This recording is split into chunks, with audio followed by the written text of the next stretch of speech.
Welcome back to Mud Lake Ranch. Today we're here with Spypoint trail cameras. I have purchased two LM2, the newest trail cameras from Spypoint.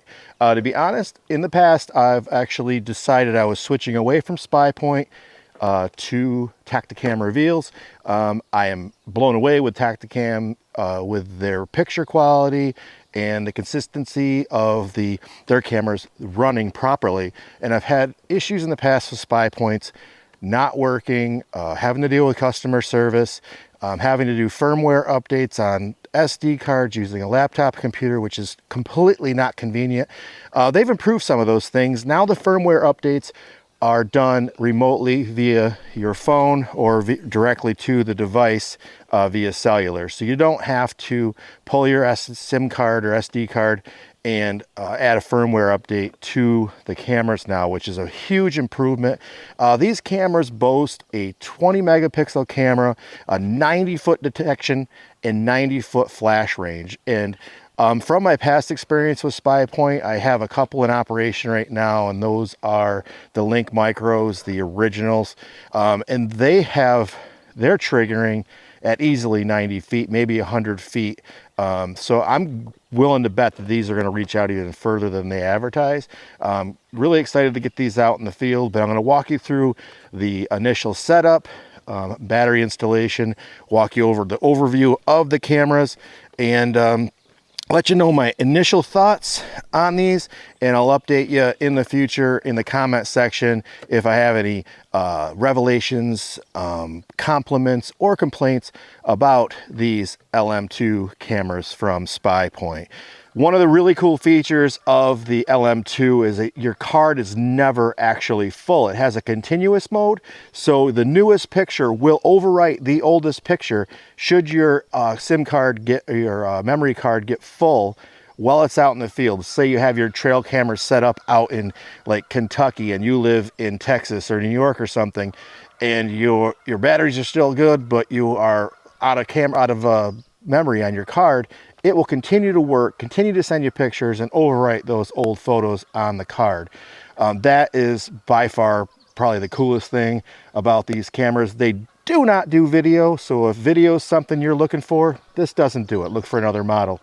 If you're a weather nerd, or if you really like to monitor how deer are behaving based on time, temperature, moon phases, all of those things are stamped on each of the photos. So you're going to have the time the photo is taken, the temperature when the photo is taken, the moon phase, and all of that data you could collect and graph if you really wanted to, and get an idea of patterning this wild game while you're sitting at your computer at home. So nerds rejoice, you can do math and science to track your deers. The LM2s have a 2-year warranty, and I don't know if you need it yet, but a 2-year warranty gives you a little bit of confidence. One of the reasons I came back to use Spypoints again is because they're so affordable. Ridiculously inexpensive. I think these two cameras combined were $100. I'll leave a link to the Amazon product in the description below. I do not get commission from Spypoint. I am not affiliated with them in any way at all, other than that I'm a customer. As far as their plans go, you still get 100 photos free. And that's, what is that called? Shut up, geese. The plans with Spypoint are also affordable, starting at like $5 or $7 a month for low photo packages, but you still get the 100 free, which is unprecedented in the cellular trail camera industry. And if Tacticam had it, I would probably be buying more of their cameras. The 100 free do get burned up really quick, but if you're in an off season like spring, early summer, when you're not tracking the activity as much, or the antlers aren't growing, or turkey season's over, and you just want to have something to monitor the yard, or if you want to just see what's going on at a specific spot for a short time, those 100 photos come in handy. And their unlimited plan is an affordable option. I like to turn my cameras on in like September, October, and run them till the end of deer season, which is early December. If you time it right, you get most bang for your buck, and you get to optimize that plan for your needs. I can't remember if I bought nationwide plan or Verizon plan, but there's no indication on the box. I think these might be both. It has a a QR code on the back to scan to see where there is cellular coverage for these cameras. They take pictures at day or at night, which you're probably aware, ultra compact design. These things are tiny. So when they take the photos, they transmit them directly to the Spypoint app. So almost real time. The delay is not long. I get an idea of it down here at the lake because I have one up on the hill. And when I pull in with my truck, I'll get my camera alert not long after I arrive down here, and I'm pulling in 100 feet from my Link Micro. These do require a 2 GB up to 32 GB memory card. Now, if you're not going to worry about keeping the photos on the card, that 2 GB card might save you a little bit of money, and as I mentioned earlier, it will be overwritten as new photos are taken. These require 8 AA batteries. They recommend lithium. I'm using some batteries I got that are from Amazon. I bought 150 pack of them to lower my cost as much as possible overall. The price per battery is ridiculous. I will leave a link in the description below. If you're running a lot of trail cameras and you're not doing rechargeables, lithium would just break the bank. These will get me through multiple seasons as long as my kids don't stuff them into toys. We've covered most of the key features of these cameras. I'm going to rip them out of the box now and give you the instructions on setup and get a little close-up look of what's inside the box. All right, inside the box you're going to find your camera unit, your antenna, which will attach right here, your strap for attaching it to a tree or post, your quick start guide instructions, which includes what's included, what you'll need. First, you're going to remove this little plastic lens cover, remove this little thread protector,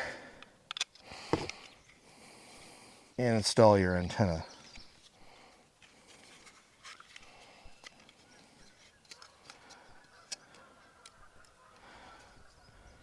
All right.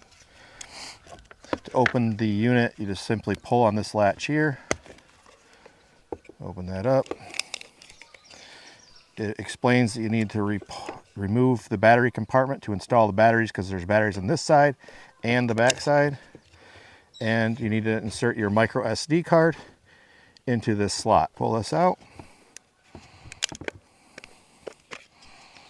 Some of my older cameras, these little battery buttons here that attach to touch these, they can get worn over time and you may need to pull those down to make sure you get a good connection. It's very clear which way you insert this side up and this direction. So we're going to install the 8 batteries into the unit. These are the Amazon industrial batteries that I purchased 150 of. I got them for dirt cheap, but when you check them out, the price may have changed anyway. So these each take 8 batteries, so between the two we need 16 to get going. I'll have to go back, see if I can find a micro SD card so I can get one of these up and running for you. So easy as that. We're not going to turn it on right now. So SD card, batteries, turn it on. When you add it to your, I think you just scan it. I probably should look at the instructions. But so once you actually have installed the batteries and you have a micro SD card in there, you'll power the camera on, and if you have signal, it will let you know. A red light flashing, red light here means no signal, orange means fair signal, green means good signal, and flashing green light means searching for signal. If it's flashing red here, they're just a setup delay. All lights off means your camera is ready to rock. You can trigger the camera with motion to test it, so you can go set it up wherever you want and just walk in front of it or something like that. Underneath this little panel here is your SIM card, and that's what connects you to cellular once this battery's up and rolling. So if you ever have any issues and you need to get access to SIM, it's behind this panel here. They can be, sometimes you need to rub the metal part and put them back in. If you dropped it, it could have come loose, but unlikely. All right, so we're going to read that quick start guide and get these things set up. Plus sign, now hit the scan button and try to scan the QR code inside that box. Where's the scan button? Oh yeah, select the type. It's X. It's the last one. That's what you're doing. LM2.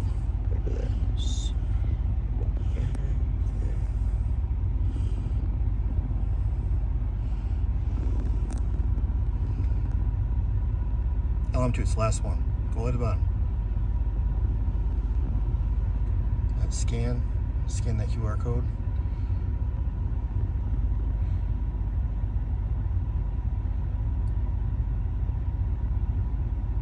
Hit activate. What does it say?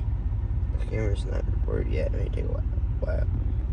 All right, I'm back. I had to run out to Walgreens to grab a couple of micro SD cards. They didn't have anything smaller than 16 gig, and they only had one of the 16 gig, so I had to get a 32. Was going to prove a point there that you could get the 2 gigabyte and save money because they overwrite the old images, and I only really need it for the cellular transfer, and then I can download it to my phone if I want.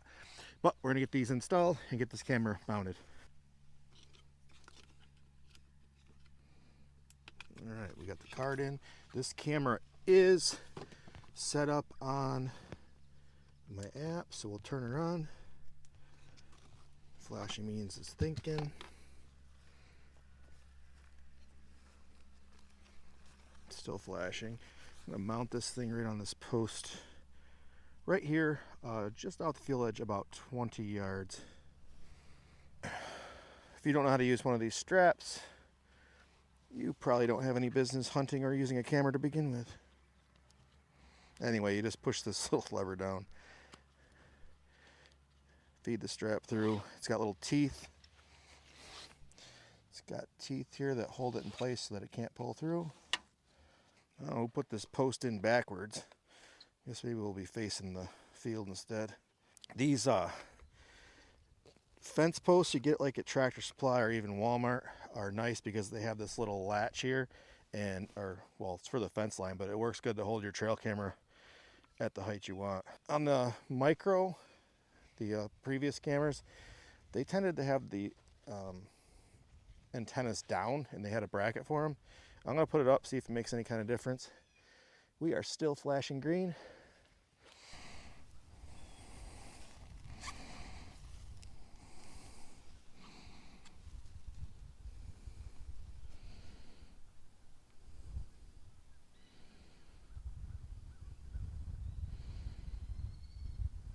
Searching for a signal.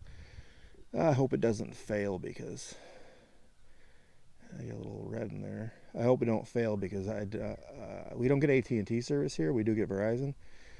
This is supposed to work nationwide though. All right, we got the second camera SD card in, batteries loaded, and we're getting ready to turn this one on for the first time. All right. The first one we installed is saying no signal, so it's solid red. I have cell bars on my phone, no problem. So let's take the batteries out, put them back in, and see what happens. All right, I'm at the house. I walked out, brought the second camera. The other one I left back there. I took the batteries out, put them back in. This one looks to be orange, not red, so it's displaying that it has some signal. Still hasn't connected to the app yet. I'm going to take this on a ride with me. We're going for Mother's Day to another next town over. Basically, we'll see if cell service changes and makes this thing communicate. But right now, neither one of them are communicating with the app, even though we have Verizon service with a couple bars.